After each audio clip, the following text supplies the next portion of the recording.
भद्रं कर्णेभिः शृणुयामदेवाः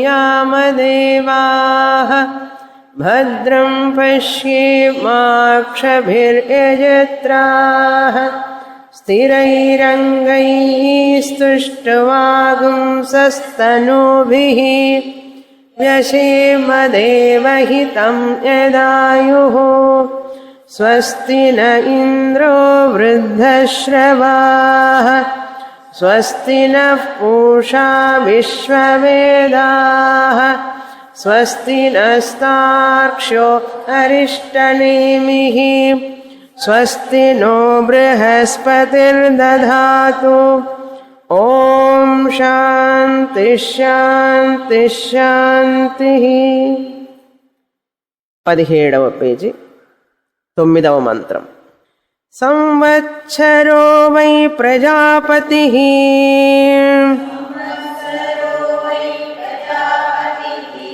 తస్యాయనే దక్షిణచోత్తరం చ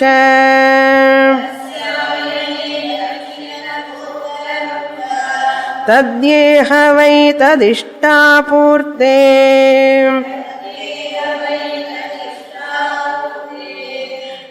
కృతమిత్యుపాసతే తే చాంద్రమసమేవ లోకమభిజయంతే त एव पुनरावर्तन्ते तस्मादेतत् ऋषयः प्रजा कामाः दक्षिणं प्रतिपद्यन्ते एषः वैरैः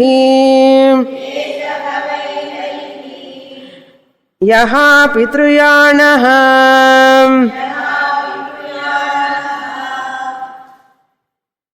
ఋషయః అని ఉండాలి.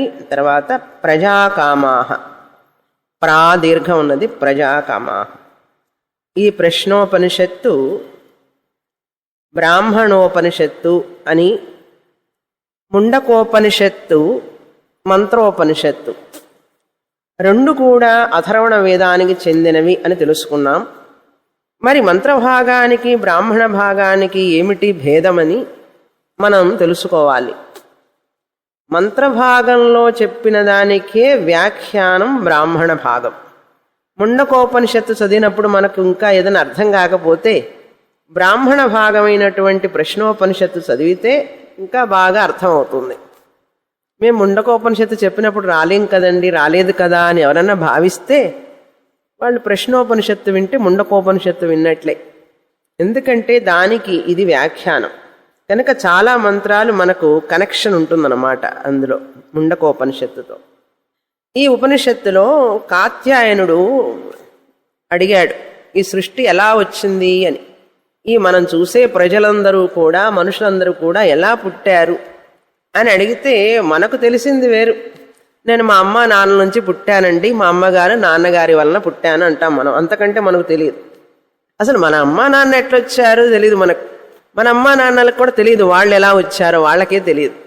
కనుక తెలుసుకోవాలని ఎవరైనా ఆశపడితే అసలు మనం ఎలా వచ్చాం, మన తల్లిదండ్రులు ఎలా వచ్చారు, మనం తాత ముత్తాతలు ఎలా వచ్చారు, వీళ్ళందరూ ఎలా వచ్చారు అసలు ఈ ప్రజలు అని గనక ప్రశ్న వస్తే మనసులో తెలుసుకోవాలని ఉంటే దానికి సమాధానం చెప్తున్నారు. మొదటి ప్రశ్నకి మొదటి ప్రశ్న అడిగాడు కాత్యాయనుడు, నాకు ఈ విషయం చెప్పండి అని పిప్పలాదుడిని అడిగాడు. ఇప్పుడు పిప్పలాదుడు చెప్తున్నాడు సమాధానం. ఏం చెప్తున్నారంటే ప్రజాపతి ఈ సృష్టికి కారణం అన్నారు. ఎలా కారణం అనగానే సరిపోదు కదా, దానికి వివరించి చెప్పాలి కదా. మరి అందుకని వివరించి చెప్తున్నారు. ప్రజాపతి తానే మిథునంగా వ్యక్తమైనాడు అని చెప్పి మిథున సృష్టి చెప్పారు. మిథునం అంటే ద్వంద్వం, రెండు ఉంటాయి ఎప్పుడూ కూడా. మిథునం అంటే తెలుగులో ఒక సినిమా కూడా ఉంది కదా మిథునం అని. రెండు ఉండడం అనమాట, రాత్రి పగలు అదొక మిథునం, చీకటి వెలుగు మిథునం. ఎందుకంటే ఇది ఉంటే అది ఉంటుంది, అది ఉంటే ఇది ఉంటుంది, దాన్ని మిథునం అంటాం. అసలు సృష్టి ఆరంభంలోనే మిథునంతో స్టార్ట్ అయింది. అంతా రెండు రెండు ఉంటాయి అన్నమాట. బొమ్మ బొరుసు అంటారు చూసారా, బొమ్మ బొరుసు. అదే రెండు రెండుగా చెప్పుకొస్తున్నారు. రయించ ప్రాణంచ అన్నారు. మొదట మిథున సృష్టి. మిథున సృష్టి ఏమిటి? రయి ప్రాణం. రయి అంటే అక్కడ మనకు చంద్రుడు అని అన్నాం. ప్రాణ అంటే ఇక్కడ హిరణ్య గర్భుడు. హిరణ్య గర్భ ప్రాణ అని ఒక మిథునం తెలిసింది. ఆ యొక్క సృష్టి అయిన తర్వాత రయి ప్రాణ మిథున సృష్టి. ప్రజాపతే రయి ప్రాణంగా వ్యక్తమైనాడు అని అర్థం. రయి ప్రాణముగా వ్యక్తమైనాడు. అది మొదటి సృష్టి. ఇప్పుడు ఈ మంత్రంలో ఏం చెప్తున్నారంటే కాల సృష్టి చెప్తున్నారు పిప్పలాదుడు. కాల సృష్టి అంటే ఆ రయి ప్రాణమే కాలంగా మారాడు అని, ఆయనే కాలముగా వ్యక్తమవుతున్నాడు అని చెప్తున్నది ఈ మంత్రం. సంవత్సర వై ప్రజాపతి. కాలం అనేది మనకు ఎలా తెలుస్తుంది? సంవత్సరం అనేది ఒక కాలం. సంవత్సరం అంటాను చూసారా, అది ఏం తెలియజేస్తుంది? మనకు కాలాన్ని తెలియజేస్తుంది. కనుక ఆ కాలాన్ని తెలియజేసేటటువంటి సంవత్సరం ఎవరంటే ప్రజాపతి అన్నారు. ప్రజాపతి సంవత్సరంగా వ్యక్తమవుతున్నాడు, కాలంగా వ్యక్తమవుతున్నాడు అని అర్థం. ప్రజాపతి సంవత్సర అన్నారు. తస్య అయనే దక్షిణ చ ఉత్తరం. తస్య ఆ ప్రజాపతి యొక్క, ఏ ప్రజాపతి అయితే సంవత్సరంగా వ్యక్తమైనాడో ఆ సంవత్సరానికి ప్రజాపతికి రెండు అవయవాలు, అవయవాల్లాగా అనుకోవాలి. రెండు అవయవాలు ఏమిటి అంటే ఆయనకి మార్గాలని కూడా అంటాం. ఉత్తరాయణ మార్గం, దక్షిణాయన మార్గం అని అర్థం. ప్రజాపతి రయి ప్రాణమే సంవత్సరంగా వ్యక్తమయ్యి సంవత్సరంలో ఉత్తరాయణం దక్షిణాయనం అని చెప్పి రెండు భాగాలు ఉన్నాయి ఆయనకి, రెండు అవయవాల్లాగా. దక్షిణంచ ఉత్తరంచ ఇంతవరకు చదివాం క్రిందటి క్లాసులో. తద్యేహ వై తదిష్టాపూర్తే కృతమిత్యుపాసతే. ఈ మంత్రం యొక్క సారాంశం ఏమిటంటే, ఈ సంవత్సరము ఉత్తరాయణం దక్షిణాయనం ఉన్నదన్నారు కదా. కొంతమంది గృహస్థులు ఏం చేస్తారంటే కర్మలు చేస్తూ ఉంటారు, యజ్ఞ యాగాదులు కర్మలు చేస్తూ ఉంటారు. ఇష్టాపూర్తం అనే కర్మలు చేస్తూ, అంటే సకామ కర్మ అన్నమాట. సకామ కర్మ చేయడం అంటే మాకు టిక్కెట్ కొనుక్కున్నట్లే. మనం టిక్కెట్ కొనుక్కుంటాం కదా ఎక్కడికో వెళ్ళాలని, వీళ్ళు కూడా టిక్కెట్ కొనుక్కున్నట్లే సకామ కర్మ చేసి మేము కూడా స్వర్గలోకానికి వెళ్ళాలి అని కోరుకుంటారట. ఈ స్వర్గలోకానికి వెళ్ళాలని కోరుకునేటప్పుడు దీన్ని ఏమంటారంటే, రెండు మార్గాలు ఉన్నాయి కదా, ఉత్తరాయణం దక్షిణాయనం అని. ఈ దక్షిణాయనం అనేది చంద్ర అయనం చంద్రలోకానికి లేక స్వర్గలోకానికి తీసుకువెళుతుంది. దీన్నే కృష్ణగతి అంటారు. కృష్ణగతి సకామ కర్మ చేసేవాళ్ళు, ఈ స్వర్గాన్ని కోరుకునేవాళ్ళు ఈ కృష్ణగతి ద్వారా మరణించిన తర్వాత ఈ ఇష్టాపూర్త కర్మలు చేసి వాటిని వలన వచ్చే పుణ్యం ద్వారా మనం 8వ అధ్యాయంలో చూసాం. శుక్ల కృష్ణే గతిర్హేతే జగతి శాశ్వతే మతే అని చెప్పి వీళ్ళు పునరావర్తంతే అని కూడా విన్నాం. స్వర్గలోకానికి వెళ్ళి క్షీణే పుణ్యే మర్త్యలోకం విశంతి అని విన్నాం. అదే విషయాన్ని ఇక్కడ కూడా చెప్తున్నది ఉపనిషత్తు. ఈ సకామ కర్మలు చేసేవాళ్ళు ఆ పుణ్యం వలన కృష్ణగతి ద్వారా, అంటే దక్షిణాయన మార్గంలో చంద్రలోకానికి వెళితే అంటే స్వర్గలోకానికి వెళ్ళి అది అయిపోయిన తర్వాత పుణ్యం కరిగిపోతుంది కదండి. పుణ్యం, ఆ పుణ్యం అయిపోగానే మళ్ళీ తిరిగి వస్తారు అంటున్నారు. అది మంత్రం చెప్తున్నది. తర్వాత మంత్రం ఏం చెప్తుందంటే, ఉత్తరాయణంలో వెళ్ళే వాళ్ళు బ్రహ్మలోకానికి వెళతారు, తిరిగి రారు అంటుంది విషయం. మనకు తెలిసిన విషయమే. ఫారిన్ రిటర్న్ అంటుంటారు కదా. ఫారిన్ రిటర్న్ అంటే స్వర్గ రిటర్న్ అని అర్థం. ఇక్కడ స్వర్గలోకానికి వెళ్ళి రిటర్న్ అయి వస్తాడు. స్వర్గానికి వెళ్ళి రిటర్న్ అయి వస్తారనమాట. ఎందుకు వస్తారంటే వాళ్ళు పనులు సకామంతో చేశారు. ఆ పనులన్నీ కూడా ఇంతవరకే పుణ్యం, ఇన్ని రోజుల వరకే అని ఉంటుంది.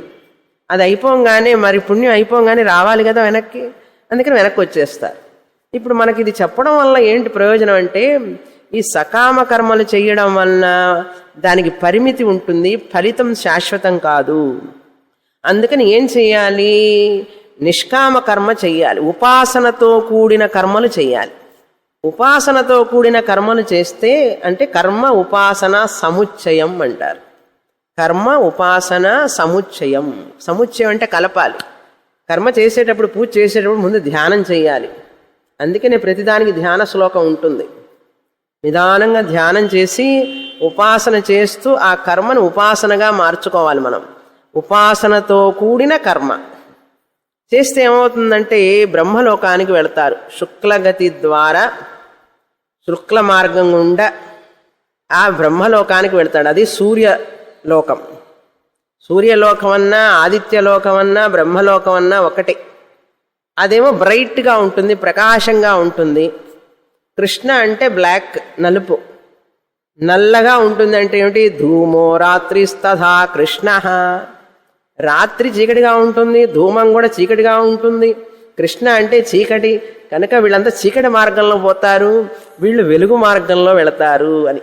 ఈ 2 మంత్రాలు ఇప్పుడు 9, 10 మంత్రాల సారాంశం అది. కనుక వీళ్ళందరూ ప్రయాణం చేస్తారన్నమాట. ఒకళ్ళేమో వెళ్ళి వస్తారు తిరిగి, ఒకళ్ళేమో వెళ్ళి అక్కడే ఉంటారు. అక్కడ కూడా వాళ్ళు ఉపాసన చేస్తే, సకామంగా చేస్తే తిరిగి వస్తారు. నిష్కామంగా చేస్తేనే అక్కడ బ్రహ్మదేవుడు పాఠం చెప్తాడు, లేకపోతే చెప్పడు. కర్మ ఉపాసన సముచ్చయం కూడా చూడండి. కర్మ కేవల కర్మ, సకామ కేవల కర్మ. ఆ కర్మలు కూడా వైదిక కర్మలు, యజ్ఞ యాగ హోమాదులు. జ్యోతిష్టోమైన స్వర్గకామో యజేత అన్నారు కదా. జ్యోతిష్టోమ యాగం చేస్తే స్వర్గానికి వెళతాడన్నాడు. ఇది సకామ కర్మ, కేవల కర్మ. ఇది స్వర్గం చాలా హీనమైనటువంటిది. స్వర్గానికి వెళ్ళినా తిరిగి వస్తావు మళ్ళీ. ఇంకా ఇక్కడ రివర్ వ్యూ అపార్ట్మెంట్కి వస్తావు. రివర్ వ్యూ అంటే తెలుసా? ఎక్కడ రివర్ వ్యూ ఉంటుంది? రివర్ ఎక్కడుంది? కూవన్ దగ్గరికి వస్తావని అర్థం. రివర్ వ్యూ అపార్ట్మెంట్ అంటే కూవన్ దగ్గరికి వస్తావు నువ్వు అని అర్థం. తిరిగి వస్తావు. ఇది కేవల కర్మ. కర్మ ఉపాసన సముచ్చయం సకామంగా చేస్తే బ్రహ్మలోకానికి వెళ్ళి తిరిగి వస్తావు. కర్మ ఉపాసన సముచ్చయంతో నువ్వు కనుక యజ్ఞయాగాదులు ఇష్టాపూర్తం చేస్తే స్వర్గలోకానికి కాకుండా బ్రహ్మలోకానికి వెళ్ళి తిరిగి వస్తావు.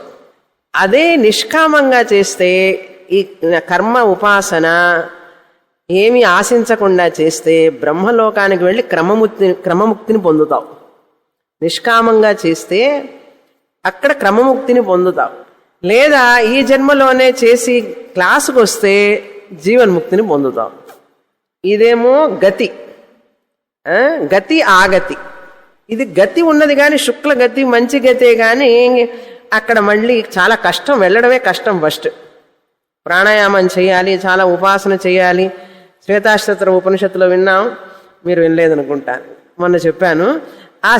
అక్కడ బ్రహ్మలోకానికి వెళ్ళడం, ఉపాసన చేసి ప్రాణాయామం చేసి వెళ్ళడం చాలా కష్టం. ఆ ఉపాసకుడు వెళ్ళితే ఆ వెళ్ళిన తర్వాత మళ్ళీ సకామం అయితే తిరిగి వస్తాడు, నిష్కామం అయితే అక్కడ క్రమముక్తిని పొందుతాడు. ఇది గతి. ఇప్పుడు మనకు ఏమిటంటే వేదాంతం చదివే వాళ్ళకి అగతి, ఏ గతి ఉండదు, మనకు ట్రావెలే ఉండదు, ఇక్కడే ముక్తిని పొందుతాం మనం. ఇవి గతే లేనివాడు అధోగతి ఒకటి ఉంటుంది. గతి ఆగతి, గతి అగతి, అధోగతి. ఈ 4వ రకం. అంటే పాపపు కర్మలు చేసేవాడు, వైదిక కర్మలు చేయకుండా, వైదిక జీవన విధానం లేకుండా, భగవంతుడిని పూజించకుండా అన్ని పాపపు కర్మలు చేస్తూ అలా ఉండేవాడు అధోగతి. అంటే క్రిమి కీటకాదుల్లాగా పుడతాడు మళ్ళీ అని అర్థం. ఇప్పుడు ఇది అర్థమైంది కదా. ఇప్పుడు ఈ 9వ మంత్రంలో ఏం చెప్తున్నది ఉపనిషత్తు అంటే ఆ స్వర్గానికి వెళ్ళే వాళ్ళ గురించి చెప్తున్నది. చూడండి మంత్రం. దక్షిణచ ఉత్తరంచ తద్హవై ఇష్టాపూర్తే కృతం ఇత్యుపాసతే తద్యే హవై అంటే చాలా ప్రసిద్ధమైనటువంటిది. హవై అంటే ఇక్కడ ఎవరైతే ఇష్టాపూర్తం చేస్తారో ఈ విషయంలో, అంటే ఈ దక్షిణాయనంలో ఉత్తరాయణంలో ఇష్టాపూర్తాలు చేసేవాళ్ళు అని అర్థం. శుక్లపక్షం కృష్ణపక్షం అని తర్వాత చెప్పబోతున్నారు. ఉత్తరాయణంలో దక్షిణాయనంలో ఎవరైతే ఇష్టాపూర్తములు చేస్తారో, ఇష్టాపూర్తం అంటే ఇష్టం అంటే దానికి ఒక శ్లోకమే ఉంది. అగ్నిహోత్రం వైదిక కర్మ, అగ్నిహోత్రం తపస్సత్యం భూతానాం చ అనుపాలనం, ఆతిథ్యం వైశ్వదేవశ్చ ఇష్టమిత్యభిధీయతే. ఇష్టం అంటే మనం తెలుగులో చెప్పే ఇష్టం కాదు, ఇక్కడ ఇష్టం అంటే వైదిక కర్మ. ఏమేమిటి ఆ వైదిక కర్మలంటే అగ్నిహోత్రం, దైనందిన కార్యక్రమంలో చేసే హోమము అని అర్థం. హోమము, తపస్సు, తపహ అంటే తపస్సు, సత్యం అంటే సత్యము పలకడం, భూతానాంచ అనుపాలనం అంటే పశుపాలనం, పశువుల్ని పోషించడం. ఆవులు గేదెలు ఇళ్లలో ఉంటాయి కదా, ఇప్పుడు అవి లేవు, కుక్క పిల్లలు పిల్లి పిల్లలు ఉంటున్నాయి. ఓకే, లేకపోతే కాకులు పక్షులు. భూతానాంచ పాలనం, అతిథి సత్కారం, వైశ్వదేవంశ్చ, వైశ్వదేవం అంటే జంతువులకు పశువులకి వాటిని పోషించడం, ఇంట్లో ఉంచుకొని. భూతానం అనుపాలన అంటే అన్ని భూతాలను అన్ని జీవరాశుల్ని పోషించడం, అంటే వాటికి క్షేమం కోసం. వైశ్వదేవం అంటే ఇక్కడ కాకులకు అన్నం పెట్టడం, ప్రతిరోజు చేసే పని ఉంటుంది కదా అది. జంతువులకి పక్షులకి అంటే ఆవులకి వీటన్నిటికి కూడా ఆహారాన్ని ఇవ్వడం, పోషించడం. వీటినన్నిటిని ఎవరైతే చేస్తారో వాళ్ళు ఇష్టం చేస్తున్నారని అర్థం. ఇవన్నీ కూడా ఒక్కటి కాదు, చూడండి, ఇష్టం అంటే ఎన్నున్నాయో చూసారా? అగ్నిహోత్రం, తపస్సు, సత్యం, భూతానాం చ అనుపాలనం, ఆతిథ్యం అంటే అతిథులకు వస్తే సేవ చేయడం, వైశ్వదేవం, ఇవన్నీ ఇష్టం అంటారు. పూర్తం అంటే ఏమిటంటే వాపీ కూప తటాగాది దేవతాయతనాని చ అన్నప్రదానమారామ పూర్తమిత్యభిధీయతే. పూర్తం అంటే మొదట చెప్పినవన్నీ వైదిక కర్మలు, ఇవన్నీ కూడా స్మార్త కర్మలు. పూర్తం అంటే స్మార్త కర్మలు. ఇక్కడ అగ్నిహోత్రం ఏమీ ఉండదు, స్మార్తం అంటారు, అంటే స్మృతిలో చెప్పబడినటువంటి కర్మలు. స్మార్తం, అన్నదానం, అన్నప్రదానం, అన్నదానం చేయడం. అన్నదానం కాకుండా జలదానం కూడా. అన్నదానం, జలదానం. అన్నం ఇచ్చిన తర్వాత మంచినీళ్ళు ఇవ్వకుండా ఉంటామా? మంచినీళ్ళు కూడా ఇవ్వాలి కదా. అన్నదానము. తర్వాత కూప తటాగాది, వాపి కూప తటాకాది. మొదట వచ్చింది ఏమిటంటే వాపి. వాపి అంటే బావులు తవ్వించడం, ఇవన్నీ పూర్తాలన్నమాట. బావులు తవ్వించడం, చెరువులు త్రవ్వించడం. ఆ రోజుల్లో రాజులు ఇవన్నీ చేసేవాళ్ళు. ఇళ్లల్లో బావులు తవ్వించుకునేవాళ్ళం, రాజులేమో చెరువులు త్రవ్వించేవాళ్ళు. ఇప్పుడున్న చెరువుల్ని మూసేస్తున్నారు, ఇళ్ళు కట్టి చెరువులు లేకుండా చేస్తున్నారు. చెరువులు త్రవ్వించడం, దేవాలయాలను కట్టించడం, పునరుద్ధరించడం, అవన్నీ చేసేవాళ్ళు రాజులు. దేవాలయాలను కట్టించడం, వాటి జీర్ణస్థితిలో ఉంటే వాటిని పునరుద్ధరించడం, ఇది కూడా పూర్తం కిందికే వస్తుంది. అన్నదానం, ఇది పూర్తం కిందికి వస్తుంది. ఉద్యానవనాలు కట్టించడం, ఉన్న ఉద్యానవనాలు తీసేసి మెట్రో రైలు కడతారు ఇప్పుడు. ఆ రోజుల్లో ఉద్యానవనాలను పెంచేవాళ్ళు. నిన్న చూసారా, పర్యావరణ దినం అన్నారు నిన్న. అందరూ ఒక్కొక్క మొక్క పట్టుకొని చెట్టు పట్టుకొని నాటాలని. ఉన్నవన్నీ కొట్టేసుకున్నట్ట, ఇప్పుడేమో చెట్టు పట్టుకొని ప్రతి ఒక్కళ్ళు నాటాలి అంటారు. అది పెరిగేటప్పటికి మనం ముసలివాళ్ళం అయిపోతాం. ఉంటామో ఉండమో కూడా డౌట్ఫుల్. కనుక ఆ మొక్కలన్నీ పెడితే, ఇప్పుడు పెడితే ఎప్పటికి వచ్చేట్లు? మీ మనవాళ్ళు మనవరాళ్ళందరూ చూస్తారు ఆ చెట్లని. ఇప్పుడు పెట్టండి. ఉన్నవాడిని కొట్టేయకుండా ఉండడమే పర్యావరణ రక్షణ అంటే. అవసరమైతే కొట్టేయాలి, కానీ మరీ అన్నిటి కొట్టేసుకుంటూ పోతే ఏమవుతుంది? గ్లోబల్ వార్మింగ్ వస్తుంది, అది ప్రాబ్లం. సో ఉద్యానవనాలు, ఎంత మంచి ఉద్యానవనం ఉంది ఇక్కడ మనకు పక్కన. ఒక్క చెట్టు లేదు కదా ఇప్పుడు. ఉద్యానవనాలు వేయించడం, ఇవన్నీ కూడా పూర్తమని అంటారు. ఇవన్నీ చేసే దేనికి అంటే పుణ్యం వస్తుంది. ఇవన్నీ టికెట్ కొనుక్కుంటున్నాడు అనమాట. ఒక్కొక్కటి చేసి టికెట్కి డబ్బులు సంపాదించుకుంటున్నాడు. స్వర్గానికి వెళ్ళడానికి టికెట్ అనమాట ఇది. ఇష్టం, పూర్తం, ఇవన్నీ స్వర్గానికి వెళ్ళడానికి మార్గాలు. అందుకని చేసేవాడు మన వాళ్ళు. ఇప్పుడు ఎవరు చేయడం లేదు. ఊరికే స్వర్గం రావాలంటాడు. ఎట్లొస్తుంది? సరే, ఇష్టాపూర్తే కృతమిత్యుపాసతే. ఆ ఇతి అనేది ఇక్కడ చేర్చుకోవాలి. ఇష్టాపూర్తే ఇతి మంత్రంలో కృతమితి అని ఉన్నది. ఆ ఇతి అనేది ముందు రావాలి. అంటే ప్రింటింగ్ మిస్టేక్ కాదు, అది మనం అలా చేర్చుకోవాలి. ఇతి అంటే మొదలైన, ఆది అని అర్థం. ఆది పదాత్, ఆది అంటే మొదలైన, ఇష్టము పూర్తము మొదలైన. మొదలైన అంటే ఇంకేదో ఉండాలి కదా, ఆ మొదలైన అంటే ఇంకేదో ఉన్నది. దానికి ఏమిటి అంటే దత్తం అని అర్థం. దత్తం, దత్తం అంటే యజ్ఞానికి యజ్ఞవేది కాకుండా బయట ఇచ్చే ధనం, దానం ఏదైతే ఉంటుందో దాన్ని దత్తం అంటారు.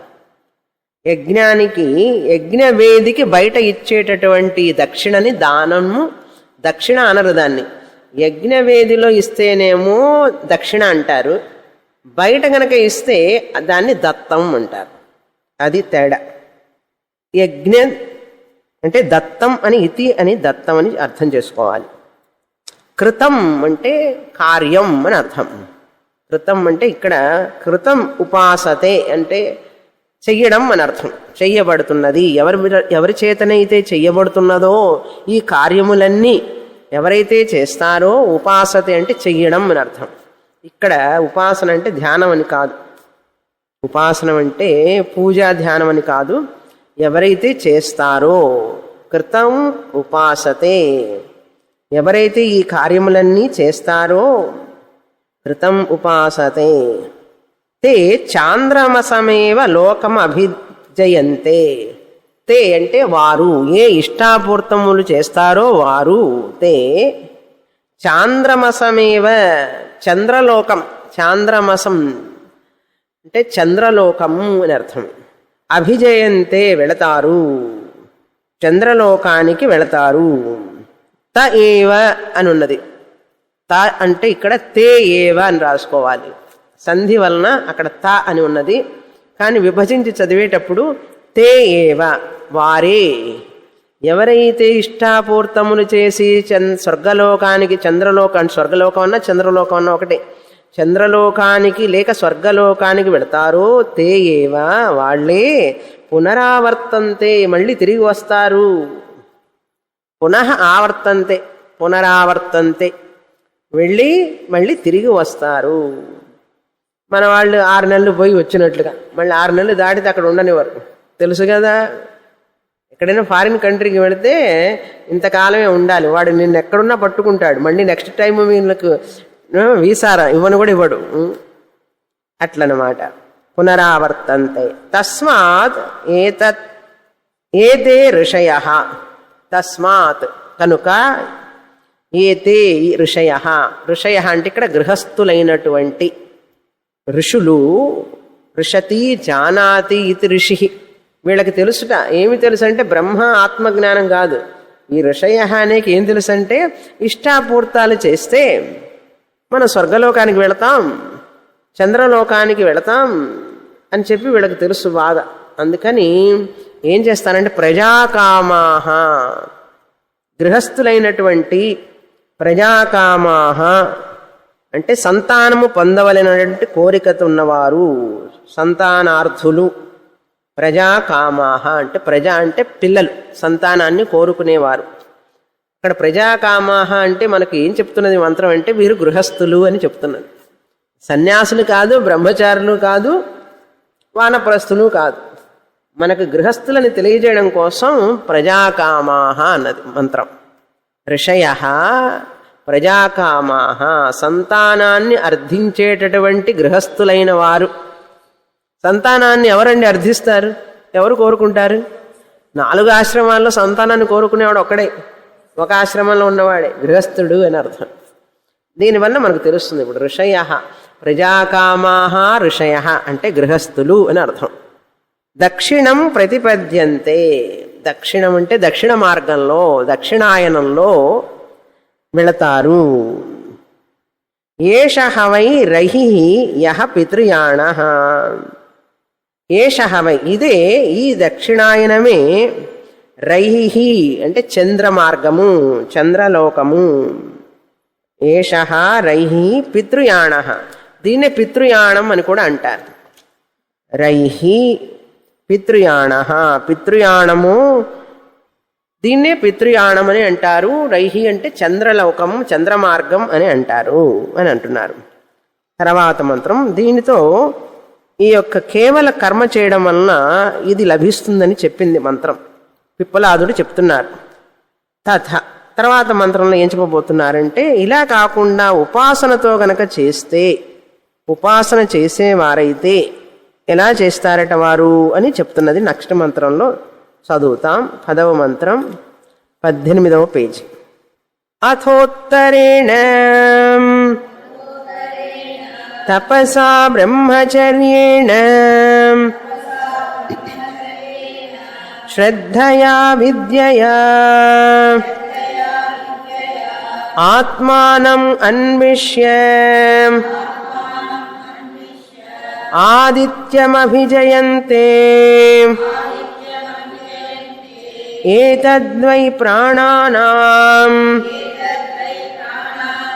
ఆయతనం ఏతదమృతం అభయమేతత్ పరాయణం ఏతస్మాన్న పునరావర్తంతే ఇత్యేష నిరోధః తదేష శ్లోకః. అథ ఇప్పుడు ఇంకా ఈ పైన అంటే ఇంతవరకు కేవల కర్మ చేసేవాళ్ళు స్వర్గలోకానికి వెళ్తారు, తిరిగి వస్తారని చెప్పాము. దక్షిణాయనం గుండా వెళ్తారు, దాన్ని పితృయానం అన్నాం, లేక దక్షిణాయనం లేక చంద్రయానం అని కూడా అనొచ్చు. చంద్రలోకానికి స్వర్గలోకానికి వెళతారని చెప్పాం. కానీ ఇంకొకరు ఏం చేస్తారంటే, కొంతమంది కర్మ ఉపాసన సముచ్చయంతో చేస్తారు అని చెప్తున్నారు. ఉత్తరేణ అంటే ఉత్తరాయణ మార్గంలో వెళతారు. ఎలా వెళతారు? తపసా, తపస్సు చేస్తారు వీళ్ళు, అంటే ఉపాసన అని అర్థం.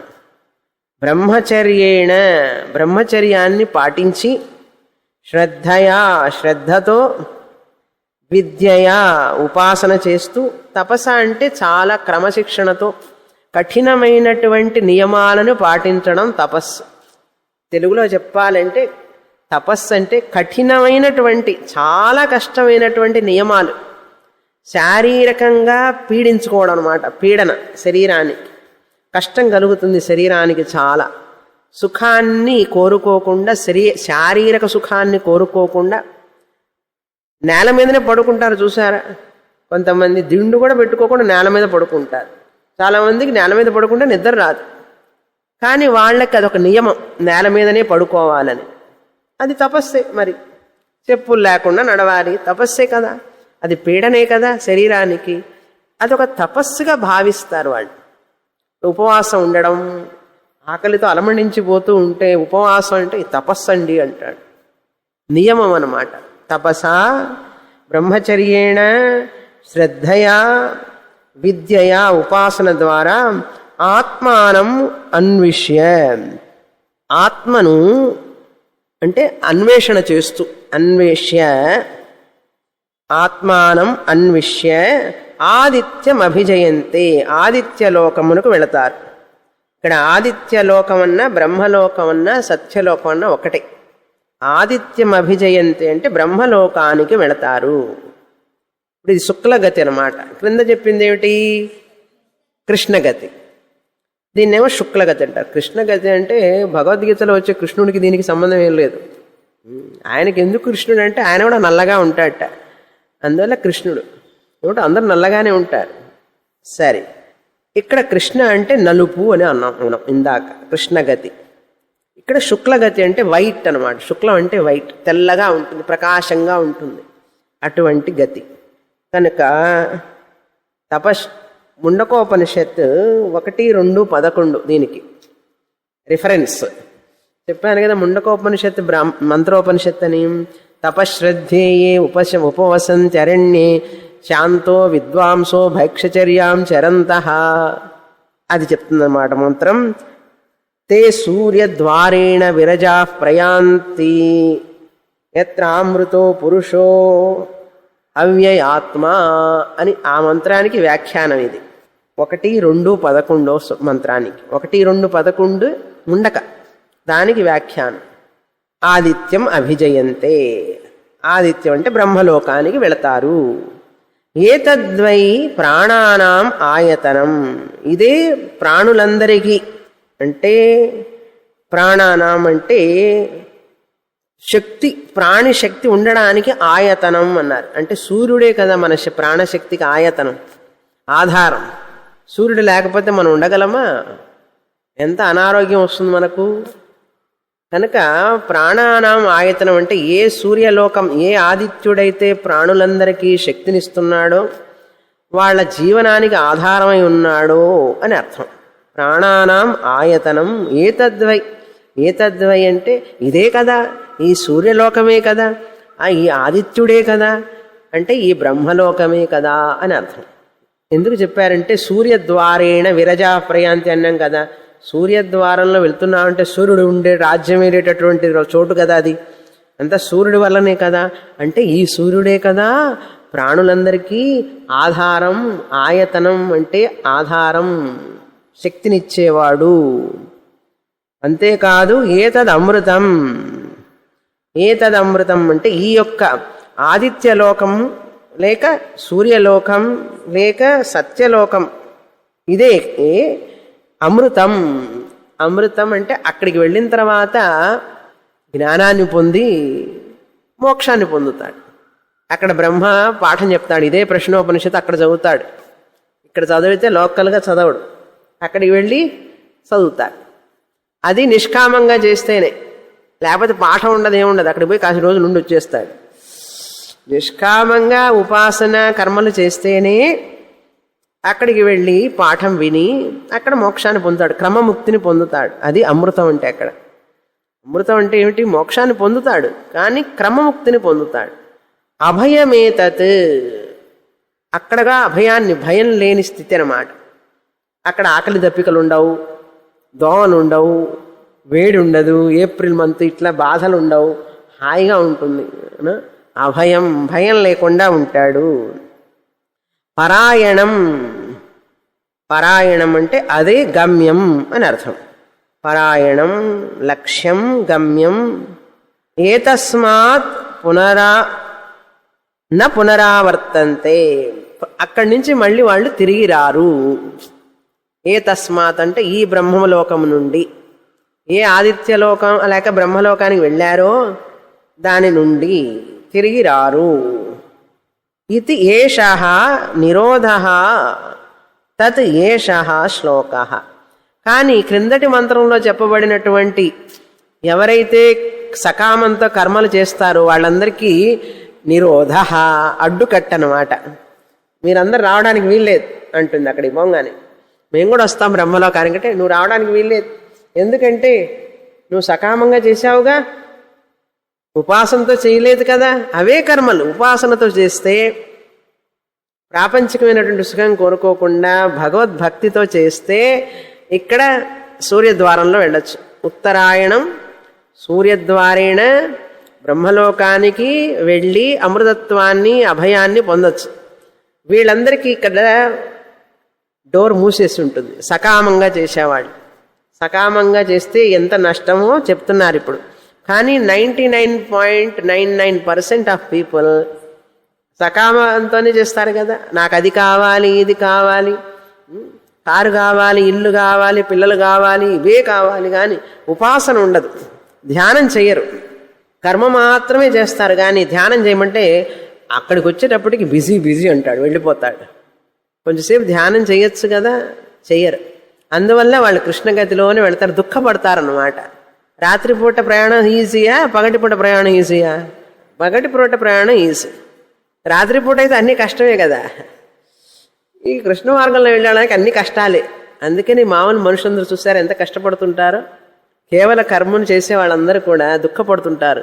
ఏమొస్తుందో, రిజల్ట్ ఎప్పుడు వస్తుందో, ఏమో పోతుందో రాదో అని భయంగా ఉంటారు.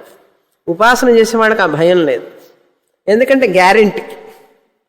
ఇక్కడ వీళ్ళకి నిరోధ, రావడానికి లేదు, మీకు చోటు లేదు, మీరు టికెట్ కొనుక్కోలేదు, రెండో టికెట్ కొనుక్కోలేదు, ఒక టికెట్ కొనుక్కున్నాడు. కర్మలు చేశారు వాళ్ళు కూడా, ఇష్టాపూర్తం వీళ్ళు చేశారు, వీళ్ళు ఇష్టాపూర్తం చేశారు. కానీ వీళ్ళు ఉపాసనతో కలిసి చేశారు, ధ్యానంతో చేశారు. వీళ్ళకి అందువల్ల ఇటు వచ్చింది, వాళ్ళు అక్కడితో ఆగిపోయినారు. నిరోధ, ఆపేశారు. మేము ఎందుకు వెళ్ళలేమంటే మీరు చేయలేదు, టికెట్ కొనుక్కోలేదు, రెండో టికెట్, ఒక టికెట్ కొనుక్కున్నారన్నారు. కేవల కర్మ చేస్తే ఒక టికెట్, ఉపాసనతో కనుక చేస్తే డబుల్ టికెట్. ఇప్పుడు డబుల్ టికెట్ ఉంటే శుక్ల మార్గం, సింగిల్ టికెట్ అయితే కృష్ణ మార్గం. డబుల్ టికెట్ ఉంటే బ్రహ్మలోకం, సింగిల్ టికెట్ అయితే స్వర్గలోకం. ఇప్పుడు మనకి డబుల్ టికెట్ కావాలి, సింగిల్ టికెటా అన్నారు. అందరూ సింగిలే కొనుక్కుంటున్నారు టికెట్, డబుల్ ఎవరు కొనుక్కోవడాలి. ఎందుకంటే మనిషి స్వార్థపరుడు. నిష్కామంగా చెయ్యాలంటే మనసు రాదు. నేను, నాది, నా వాళ్ళు, నాకే కావాలి, ఆ సుఖం అంతా అని కోరుకుంటారు చూసారా, వాళ్ళందరూ కూడా బాధపడుతూనే ఉంటారు. మనము మనది అంతా అందరూ సుఖంగా ఉండాలి, అందరికీ ఇవ్వాలి, అందరూ కావాలని కోరుకునేవాడు ఆనందంగా ఉంటాడు. అది అభయం అమృతం. చూసారా, చక్కగా చెప్తోంది ఉపనిషత్తు. చెప్పినా కూడా ఎక్కితే కదా మనకు అంత పవర్ఫుల్గా ఉంటుంది మన యొక్క కోరిక. నిరోధ కేవల కర్మికి లేక ఉపాసన చెయ్యని వారికి, అనుపాసికానాం అంటే ఉపాసన చెయ్యని వారికి నిరోధ అక్కడ చేర్చుకోవాలి మనం. ఏష ఈ బ్రహ్మలోకము, నిరోధ కేవల కర్మికి, ఉపాసన చెయ్యని వారికి, అనుపాసికానాం నిరోధ అడ్డుకట్ట వేయడానికి లేదు అని ఎలా తెలిసిందంటే తదేష శ్లోక, దానికి ఒక మంత్రం ఉన్నది. ఏష శ్లోక, శ్లోకంలో చెప్పబడింది. తర్వాత 11వ మంత్రం. 11వ మంత్రంలో ఈ కాల సృష్టిని గురించి చెప్తున్నారు. సంవత్సర సృష్టి అయిపోయింది. ఈ సంవత్సర సృష్టిలోనే కొంతమంది 2 గ్రూపులు ఉన్నారు. సంవత్సర సృష్టిని గురించి 2 రకాలుగా చెప్పేవారు ఉన్నారంటారు. మొదటి లైన్ ఏమో ఒక గ్రూపు వాళ్ళు మాట్లాడేది. రెండవ లైన్లోనేమో మరికొంతమంది ఏ విధంగా చెప్తారు దీనికి. ఎందుకంటే ఇదంతా ఒక పొయిటిక్గా ఉంటుంది. ఇదంతా కూడా, ఈ మాటలన్నీ కూడా మనకు స్ట్రైట్గా అర్థం కావు. కొంచెం పొయట్రీ, కవిత్వం తెలిసిన వాళ్ళకైతే బాగా అర్థమవుతాయి. కవిత్వంతో కూడినటువంటి చదువుతాం. 11వ మంత్రం. పంచపాదం పితరం ద్వాదశాకృతిం దివ ఆహుః పరే అర్థే పురీషిణం అధేమే అన్యవుపరే విచక్షణం సప్తచక్రే షడర ఆహుః అర్పితమితి. ఈ కాల సృష్టి ఇంకా ఫర్దర్గా చెప్తున్నారనమాట. ఇప్పుడు సంవత్సరం అనేది కాలం అని చెప్పాం. ఆ సంవత్సరానికి 6 నెలలు ఉత్తరాయణం, 6 నెలలు దక్షిణాయనం అన్నాం. మకర రాశి అయితేనేమో ఈ యొక్క ధనుర్మాసం నుంచి జూన్ వరకు అని చెప్పాను, మకర రాశి. తర్వాత జూలై నుంచి కటక రాశిలో ప్రవేశిస్తాడు సూర్యుడు. కటక రాశి అనేది జూలై నుంచి మళ్ళీ 6 నెలలు డిసెంబర్ దాకా కటక రాశి అంటారు. కనుక ఈ కటక రాశి, మకర రాశి ఇవన్నీ కూడా సంవత్సరానికి చెప్పేవే కదా. ఉత్తరాయణం, దక్షిణాయనం 6 నెలలు, 6 నెలలు కాలాన్ని చెప్తోంది. ఈ కాలమే ఈ సూర్యుడు కాలాన్ని తెలియజేస్తున్నాడు మనకు. ప్రతి నెల కూడా 12 నెలలు కదండి సూర్యుడు. సంవత్సరానికి ఎన్ని నెలలు? 12 నెలలు చెప్తున్నారు ఇక్కడ. ద్వాదశాకృతిం అన్నారు. ద్వాదశ అంటే 12. ఏ ఆదిత్యుడైతే శుక్లగతి ద్వారా ఈ ఉపాసకులు ప్రయాణిస్తున్నారో, ఆదిత్యలోకానికి వెళుతున్నారో, సూర్యద్వారేణ ఉపాసన కర్మ ఉపాసన సముచ్చయం ద్వారా వెళుతున్నారో, ఆ ఆదిత్యుడికి, ఆ సూర్యుడికి 12 రూపాలు ఉన్నాయి. ఆకృతి అంటే ఏంటి? 12 రూపాలు ఉన్నాయి. ఒక్కొక్క నెల ఒక్కొక్క రూపం. అందుకని నెల నెలకి సూర్యుడు మారుతుంటాడు చూసారా, దిశ కూడా మారుతుంటాడు. మన ఇంట్లో కూడా సూర్యుడి రశ్మి ఒక్కొక్క నెలలో ఒక్కొక్క రకంగా వస్తుంది చూసారా. ఆ సూర్య కాంతిలో కూడా, వేడిలో కూడా మార్పు ఉంటుంది, సూర్యకిరణాల తేజస్సులో కూడా మార్పు ఉంటుంది. అందుకని ద్వాదశాకృతిం అన్నాడు. అని ఆ 12 రూపాలలో కనపడతాట సూర్యుడు. ద్వాదశ అంటే 12, ఆకృతి అంటే రూపములు, ఆయన స్వరూపం అన్నమాట, లేక అవయవాలు అని అర్థం. 12 నెలల రూపంలో ఆయన 12 నెలల ఆకారంలో కనపడతాడట సూర్యుడు. మనకేం తెలియడంలా, తెలుస్తున్నది ఎందుకు తెలియదు? జూలై నెలకి మే నెలకిను డిసెంబర్ నెలకి వేడికి తెలియడంలా డిఫరెన్స్ బాగా తెలుస్తుంది. పంచపాదం, పంచపాదం అంటే 5 పాదాలట. ఇక్కడ 5 పాదాలంటే 6 ఋతువులు అని అర్థం. హేమంత ఋతువు, శిశిర ఋతువుని కలిపేస్తే ఒక పాదం. ఎందుకంటే వింటర్లోనే 2 రకాలన్నమాట, ప్రీ వింటర్, పోస్ట్ వింటర్ అని. చలి ఆరంభించేటప్పుడు ఒక రకమైనటువంటిది, చలి బాగా ఉధృతంగా ఉన్నప్పుడు ఒక శిశిర ఋతువు, హేమంత ఋతువు, శిశిర ఋతువు. 6 ఋతువులు ఉన్నాయి కదా, వసంత ఋతువు, గ్రీష్మ ఋతువు, వర్ష ఋతువు, శరద్ ఋతువు, హేమంత ఋతువు, శిశిర ఋతువు.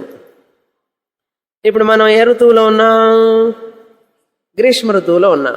వసంత ఋతువు అంటే బాగా పూలు పూస్తుంది అన్నమాట, చెట్లు చిగిర్చి పూలు పొయ్యును, వసంత ఋతువు.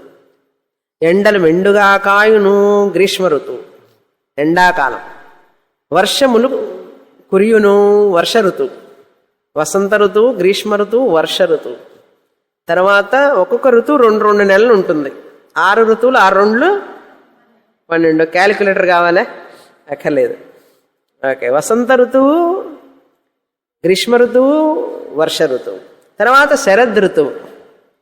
శరద్ ఋతువుని వెన్నెల మెండుగా కాయును, శరన్నవరాత్రులు అంటారు చూసారా, అది బాగుంటుంది ఆ ఋతువులు. ఎందుకంటే ఎండా కాదు, వర్షం ఉండదు, చలి రాలేదు ఇంకా. ఆ శరద్ ఋతువు బాగుంటుంది, వెన్నెల మెండుగా కాయును, శరద్ ఋతువు. ఆటమన్ అంటారు, అంటే అందరు ఆకులు రాలుతూ ఉంటే అప్పుడే మొదలు పెడుతుంది అన్నమాట రాలుడు కాలం. హేమంత ఋతువు, శిశిర ఋతువు 2 చలికాలాలే. చలి ఆరంభమయ్యే కాలం హేమంత ఋతువు, అది బాగుంటుంది హేమంత ఋతువు కూడా. జనవరి, డిసెంబర్ జనవరి టైంలో హేమంత ఋతువు. జనవరి ఫిబ్రవరి బాగా ఎక్కువ అన్నమాట. ఇది మార్చి కూడా చల్లగానే ఉండాలి లెక్క ప్రకారం. శిశిర ఋతువు నవంబర్, డిసెంబర్, జనవరి, ఫిబ్రవరి అట్లా అనుకుందాం. సో హేమంత ఋతువు, శిశిర ఋతువుని ఒకటిగానే తీసుకుంటే పంచపాదం అన్నారు. పంచపాదం అంటే సూర్యుడికి 5 కాళ్ళుట. 5 కాళ్ళు అంటే ఏమిటి? ఒక్కొక్క ఋతువు ఆయనకి ఒక్కొక్క పాదంగా. కాళ్ళతో ఏం చేస్తాం? నడుస్తాం. సూర్యుడు నడుస్తాడట. ఎట్లా నడుస్తాడు? వసంత ఋతువు అనే పాదం ఎత్తి గ్రీష్మ ఋతువు అనే పాదంలోకి పెడతాడు. గ్రీష్మ ఋతువు అనే కాలు ఎత్తేసి మళ్ళీ వర్ష ఋతువులో పెడతాడు. వర్ష ఋతువు అనే కాలు తీసి మళ్ళీ శరద్ ఋతువులో పెడతాడు. అట్లా 5 కాళ్ళు అనమాట ఆయనకి. వర్ణన చూడండి, పొయిటిక్గా అనమాట. పంచపాదం పితరం, ఆయనే తండ్రితో సమానం మనకు. ఉదయం లేస్తే సూర్యుడు భగవానుడు వస్తేనే, లేకపోతే అన్ని రోగాలు వస్తాయి, భోజనం ఉండదు, ఆహారం ఉండదు. కనుక పితరం, తండ్రి లాంటివాడు. తండ్రి అని అనుకోవచ్చు, లాంటివాడు ఏమిటి? తండ్రే. ఆదిత్యా జాయతే వృష్టి. తర్వాత ఆయన పరే అర్థే పురీషిణం ఆహు. ఆహు అంటే చెప్తారు అన్నారు. ఎవరు చెప్తారు? కాలజ్ఞాహ ఆహు అని రాసుకోవాలి మనం. కాలం అనే విషయాన్ని చక్కగా తెలిసినటువంటి మేధావులు, కాల జ్ఞానం కలిగిన వారు, కాలజ్ఞానం కలిగినటువంటి మేధావులు ఆహుహు చెప్తారు. ఆహుహు చెప్తారు. కాల విషయం, ఋతువులు, సంవత్సరం, ఈ యొక్క ఉత్తరాయణం, దక్షిణాయనం, ఇవన్నీ చక్కగా తెలిసిన వాళ్ళు చెప్తారు. ఈ విధంగా సూర్యుడికి 12 ఆకృతులున్నాయని, పంచపాదాలున్నాయని కాలజ్ఞులు చెప్తారు. కాలజ్ఞాః పరే అర్థే పురీషిణం. పరే అంటే పైన, అర్థే. ఇక్కడ పరే అర్థే అంటే భూలోకం, భూవర్లోకం, సువర్లోకం, అంతరిక్షలోకం ఒకటి ఉంది కదా. ఈ అంతరిక్షానికి పైన పరే అంటే పైన ఉన్నటువంటి అర్థే 3వ భాగంలో సూర్యుడిలో నీళ్లుంటాయిట. సూర్యుడు అంత వేడిగా ఉంటాడండి, నీళ్ళు ఎట్లా ఉంచుకుంటాడు? ఆయన తీసుకుంటున్నాడు కదా నీళ్లు సముద్రం నుంచి. సముద్రం నుంచి నీళ్లు తీసుకుని ఏం చేసుకుంటాడు? ఆయన దగ్గర పెట్టుకుంటాడు. ఎక్కడ పెట్టుకుంటాడు తెలుసా? ఆ 3వ భాగంలో పెట్టుకుంటాడు. అర్థే అంటే ఆ 3వ భాగంలో పెట్టుకుంటాడు అని. ఈ ఇంటర్మీడియట్ అంతరిక్ష లోకానికి పైన లోకం ఉంది కదా, భువర్లోక, సువర్లోక. ఇది భూలోక, భూవర్లోక, సువర్లోక. ఆ సువర్లోకలోనే ఆదిత్యుడు ఉంటాడు. ఆదిత్యుడు అక్కడ ఏం చేస్తాడంటే 3వ భాగంలో, తన 3వ భాగంలో ఈ నీళ్ళన్నిటిని పెట్టుకుంటాడట. టైం వచ్చినప్పుడు అన్ని కురిపిస్తాడు. నీళ్ళన్నీ వర్షంగా. పురీషిణం అంటే నీరు అని అర్థం. పరే అర్థే పురీషిణం, నీరు కలిగి ఉంటాడు. అందులో ఆ నీటిని కురిపిస్తాడనమాట. ఇది ఒక గ్రూప్. అంటే కొంతమంది ఈ విధంగా చెప్తారు, కానీ మరికొంతమంది ఎలా చెప్తారట అన్నారు. ఈ విషయాన్ని కొంతమంది మరొక విధంగా చెప్తారు. ఈ పైన చెప్పినటువంటి విషయాలు ఏమిటి? ఆదిత్యుడికి 12 ఆకృతులు ఉంటాయని, 5 పాదాలు 5 పాదాలు ఉంటాయని, ఆయనలోనే ఈ వర్షపు నీరంతా కూడా ఆయనలో ఉంటుందని, ఆ వర్షపు నీరుని ఆయన కురిపిస్తాడని, ఇవన్నీ కొంతమంది చెప్తారు. మరికొంతమంది ఏం చెప్తారట? అథ ఇమే, ఇంకా కొంతమంది అన్యవు పరే విచక్షణం, మరొక విధంగా చెప్తారు. ఏమని చెప్తారు మరొక విధంగా అంటే, సప్తచక్రే షడర ఆహు అర్పితమితి. సప్తచక్రే, ఈ 7 గుర్రాలు ఉంటాయి కదా సూర్యుడికి. సప్తాశ్వరథమారూఢం ప్రచండం కశ్యపాత్మజం. ఆ 7 గుర్రాలని ఒక చక్రంగా తీసుకున్నారట. చక్రం సప్తచక్రే.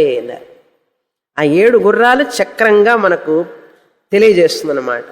చక్రం ఏం చేస్తుంది? కదులుతూ తిరుగుతూ ఉంటుంది. గుర్రాలు ఏం చేస్తుంటాయి? కదులుతూ ఉంటాయి.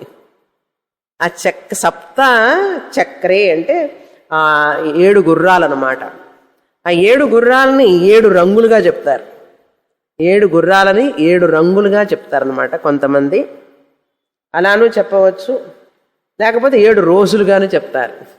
సూర్యుడు ఏం చేస్తున్నాడు? 7 రోజులుగా సోమవారము, మంగళవారము, బుధవారము, గురువారము, శుక్రవారం, శనివారం, ఆదివారం 7 రోజులు. మళ్ళీ ఆదివారం శ్రీ సూర్యనారాయణ వేదపారాయణ. అందుకని ఆదివారం అంటే సూర్యుడికి ప్రత్యేకం. అక్కడి నుంచి మొదలవుతాడనమాట. కనుక 7 రోజులుగా కొంతమంది చెప్తారు, 7 గుర్రాలుగా కొంతమంది చెప్తారు.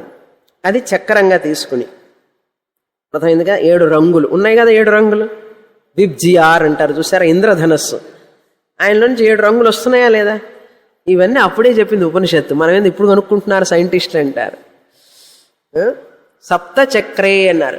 అది కూడా చూడండి చక్రంలాగా వస్తుంది. ఆ రెయిన్బో కూడా చక్రంలాగా ఉంటుంది. 7 రంగులు ఉన్నాయి అందులో. దాన్ని పిక్చరైజ్ చేసి 7 గుర్రాలుగా సూర్యుడు వెళుతున్నట్లు అలాన్ని పిక్చరైజ్ చేశారు పురాణాల్లో మన వాళ్ళు. ఇప్పుడు 7 రోజులు ఉన్నాయి కదా, వారానికి 7 రోజులు. 4 వారాలు కలిస్తే కదా నెల అవుతుంది. 12 నెలలు కలిస్తే కదా సంవత్సరం అవుతుంది. ఆ సంవత్సరం ఎవరంటే ప్రజాపతిట.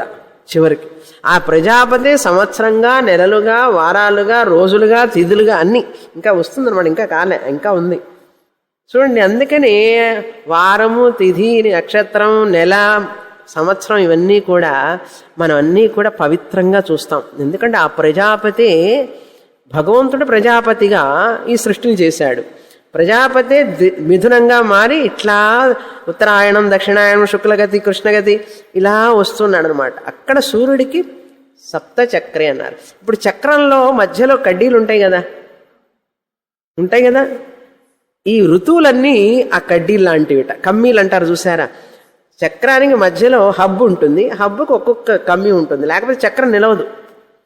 కనుక ఈ చక్రం అనేటటువంటి 7 రంగులైనటువంటి సూర్య భగవానుడైనటువంటి చక్రం ఎవరికైతే సప్త అంటే 7 గుర్రాలు లాంటివి, లేకపోతే 7 రంగులు కలిగినటువంటి ఈ ఉన్నాయో, 7 రోజులు కలిగినటువంటి ఈ సూర్యుడికి మధ్యలో ఋతువులు ఉన్నాయట.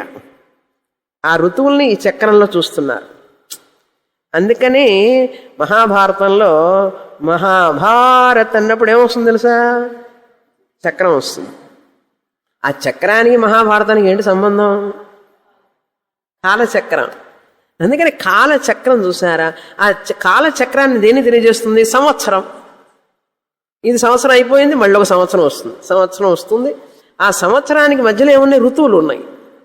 వసంత ఋతువు, గ్రీష్మ ఋతువు, వర్ష ఋతువు, శరద్ ఋతువు, హేమంత ఋతువు, శిశిర ఋతువు. ఆ ఋతువులు గనక లేకపోతే ఈ కాలచక్రం తిరగలేదు. ఆయన అడుగులు అన్నమాట అవి. అందుకని ఒక్కొక్క చక్రం తిరిగేటప్పుడు ఒక కమ్మి కిందికి వస్తుంది చూసారా? ఒక కమ్మి కిందికి వచ్చినప్పుడు ఒక కమ్మి పైకి వెళుతుంది. చక్రం ఇట్లా తిరుగుతున్నప్పుడు ఆ కడ్డీలు ఉంటాయి కదా మధ్యలో, అలా తిరిగినప్పుడు కిందికి వస్తుందా రాదా? అది కాలే కదా ఆయనకి. మళ్ళీ అది పైకి వెళ్తుంది. తర్వాత ఋతువు వస్తుంది. బాగుందా? పొయిటిక్గా కవిత్వం పద్ధతిలో అనమాట ఉపనిషత్తు చెప్తున్నది. అంతేకాని మనం ఎంజాయ్ చేయడానికి అది. It is not true. అంటే కడ్డీలాగా ఉంటుంది అలా అని కాదు. మనం చూసే సంవత్సరం ఏదైతే ఉందో ఆ సంవత్సరం ఉగాది అంటాం చూసారా? యుగమునకు ఆది. వర్ష పరప్పు అంటాం. వర్షం. వర్షం అంటే తమిళంలో వర్షం అంటే ఏంటి? సంవత్సరం. పండుగగా జరుపుకుంటున్నారా లేదా? ఆ సంవత్సరంలో నెలలు ఉన్నాయి, ఋతువులు ఉన్నాయి ఆ సంవత్సరంలో. అది దేవుడిగా మనం ప్రజాపతి యొక్క స్వరూపం. అది ఆ హిరణ్య గర్భుడి యొక్క స్వరూపం, ఆ ఆదిత్యుడి యొక్క స్వరూపం అని అర్థం. తర్వాత మంత్రం సప్తచక్రే షడరహ. షడరహ అంటే 6 ఋతువులు. షడ్ అంటే 6. షడరహ అంటే ఆ 6 ఋతువులు అర్పితమితి ఉంచబడినయి.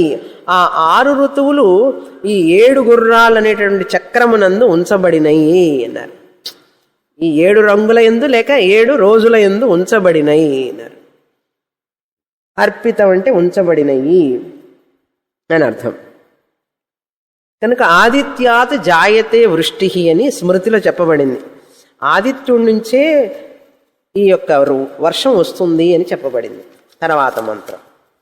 ఇప్పుడు సంవత్సరం అయిపోయింది. 6 నెలలు ఉత్తరాయణం దక్షిణాయనం అయిపోయింది. తర్వాత ఇప్పుడు నెలలు. ఈ సంవత్సరం అంటే ఎవరండి అన్నాడు. 12 నెలలు కలిస్తేనే కదండి సంవత్సరం. నెలలు లేకుండా సంవత్సరం ఎక్కడుంది అంటున్నారు. తర్వాత 12వ శ్లోకం. మాసో వై ప్రజాపతి తస్య కృష్ణపక్షః ఏవ రైః శుక్లః ప్రాణః తస్మాదేత ఋషయః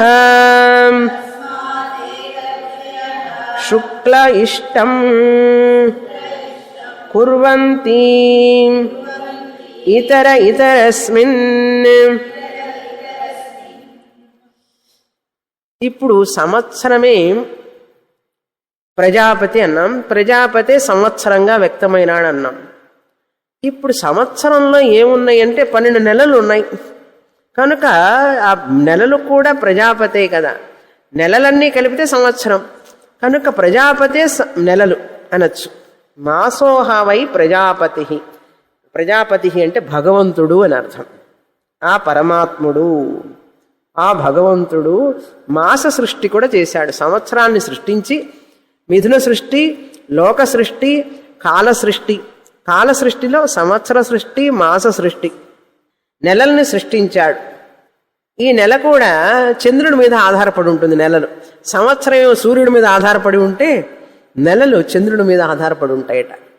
ఎలా అంటే తస్య కృష్ణపక్షః ఏవ రైః అన్నారు. కృష్ణపక్షం 15 రోజులు కృష్ణపక్షం, 15 రోజులు శుక్లపక్షం అంటారు. ఈ రైహి అంటే చంద్రుడు. కృష్ణపక్షం అంటే చంద్రుడు పెరుగుతూ ఉంటాడు, తరుగుతూ ఉంటాడు. చూసారా? అమావాస్య నుంచి పౌర్ణమి వరకు పెరగడం, తరగడం, 15 రోజులు పెరగడం, 15 రోజులు తరగడం. పాడ్యమి, విద్య, తదియ, చవితి, పంచమి అట్లా వస్తాయి కదా అవి. కృష్ణపక్షః ఏవ రైః శుక్లః ప్రాణః. శుక్లః అనేది ప్రాణః అన్నాం.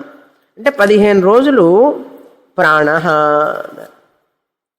శుక్లపక్ష ప్రాణ తస్మాద్ ఋషయ శుక్ల ఇష్టం కుర్వంతి. అందుకని ఋషులు ఏం చేస్తారట, శుక్లపక్షంలో చేస్తారట. యజ్ఞాలు యాగాలు హోమాలన్నీ నిష్కామంగా శుక్లపక్షంలో చేస్తారట. శంకరాచార్యులు వారు రాస్తారు, శుక్లపక్షంలో భావనతో చేసేవారు, ఉపాసన చేసేవాళ్ళు కృష్ణపక్షంలో చేసినా కూడా శుక్లపక్షంలో చేసిన ఫలితమే వస్తుందట. నిష్కామంగా చేసేవాళ్ళు, ఉపాసన కర్మ ఉపాసన సముచ్చయం చేసేవాళ్ళు శుక్లపక్షంలో చేస్తే శుక్లపక్ష ఫలం, కృష్ణపక్షంలో చేసినా కూడా శుక్లపక్షంలో వచ్చే ఫలమే వస్తుందట. నిష్కామంగా కర్మ ఉపాసన సముచ్చయం చేసేవాళ్ళు, కలిపి చేసేవాళ్ళు. ఈ కర్మ మాత్రమే చేస్తారు చూసారా, ఉపాసన లేకుండా సకామ కర్మ మాత్రమే చేస్తుంటారు. వాళ్ళు శుక్లపక్షంలో చేసినా కూడా కృష్ణపక్షంలో చేసినట్లే అన్నారు. వాళ్ళు ఎందుకంటే శుక్లపక్షంలో చేసినా కూడా వాళ్ళకి ఫలితం రాదు, ఎందుకంటే కేవల కర్మ కదా. అందువల్ల శుక్లపక్షంలో చేసినా కూడా వాళ్ళకి అదే గతి, కృష్ణగతి, కృష్ణపక్షంలో చేసినట్లే. వీళ్ళు కృష్ణపక్షంలో చేసినప్పటికీ కూడా ఉపాసన చేయడం వలన, నిష్కామంగా చేయడం వలన వీళ్ళకి శుక్లపక్షంలో చేసినట్లే అని, అంటే ఉన్నతమైన ఫలితం ఉంటుంది అని అర్థం. కృష్ణపక్ష ఏవ రైహి అంటే చంద్రుడు అని అర్థం. చంద్రుడు రాత్రిపూట కదండి వస్తాడు, రాత్రిపూట చీకటి కదా, అందుకనే రాత్రి అయిన తర్వాత అన్నం తినకూడదు అంటారు మన వాళ్ళు. ఎక్కువ తినవాకురా, అరగదు, జీర్ణశక్తి తగ్గుతుంది, సూర్యుడు బాగా ఉన్నప్పుడే ఎక్కువ తినాలి, అన్నం తినాలి. మన వాళ్ళందరూ రాత్రిపూట తింటారు. అంటే పగలకి ఆఫీసులకు వెళ్ళి బాక్సులో పెట్టుకుని పోతారు కదా, ఇంకేం తినలేకపోయినా అని చెప్పి రాత్రికి జమ్మున బాగా తిని అనారోగ్యాలు తెచ్చుకుంటారు. ఎందుకంటే సూర్యుడు లేనప్పుడు మన శరీరంలో కూడా జీర్ణశక్తి మందగిస్తుంది.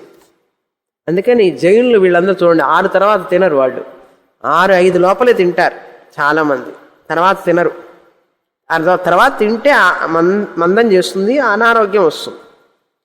అందుకని రైహి శుక్ల ప్రాణ, ప్రాణ అన్నారు చూసారా, మన ప్రాణానికి మన సూర్యుడికి శుక్లపక్షానికి కనెక్షన్. ఇక్కడ ప్రాణ అంటే సూర్యుడు, ఆదిత్య అని అర్థం. ఏతస్మాత్ ప్రాణ తస్మాదేత ఋషయ శుక్ల ఇష్టం కుర్వంతి అంటే శుక్లపక్షంలో ఇష్టం కుర్వంతి అంటే వైదిక కర్మలు చేస్తారు. కానీ కొంతమంది ఏం చేస్తారు, ఇతరస్మిన్ మిగతా వాళ్ళంతా కృష్ణపక్షంలో చేస్తుంటారు. ఋషయ కొంతమంది ఋషులు ఇష్టం అంటే వైదిక కర్మలు శుక్లపక్షంలోనే చేస్తారు, అంటే ఉపాసనతో కూడినవి చేస్తారు. మిగతా వాళ్ళు ఉపాసన లేకుండా చేస్తారు అని అర్థం. తర్వాత చూస్తాం మిగతా. పూర్ణమద పూర్ణమిదం పూర్ణాత్ పూర్ణముదచ్యతే పూర్ణస్య పూర్ణమాదాయ పూర్ణమేవావశిష్యతే. ఓం శాంతి శాంతి శాంతి. హరి ఓం. శ్రీ గురుభ్యో నమః. హరి ఓం.